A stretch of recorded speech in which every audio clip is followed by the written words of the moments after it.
Welcome to the BB Star YouTube channel. Click on that little red button to subscribe to my channel to get the latest videos on how much your favorite YouTubers earn.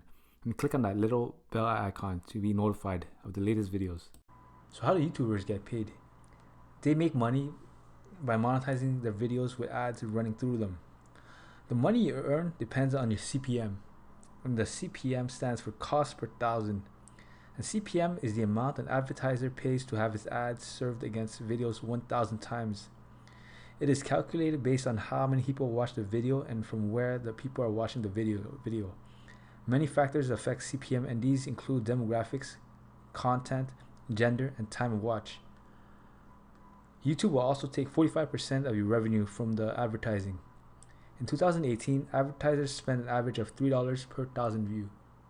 Daily revenue, and this is going to be an estimate. So daily views is 17,000. 1,000 views gives a YouTuber $4. So daily income is 40,000 multiplied by 0.004 and you get $68. Monthly income is $68 multiplied by 30 and you get $2,040.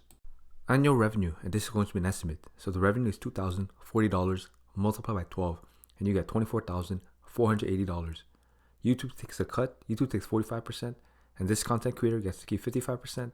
So you have to do $24,480 multiplied by 0.55 and you get $13,464. Thank you guys. Don't forget to like, comment, and subscribe. And let me know if the next YouTuber you want me to do next.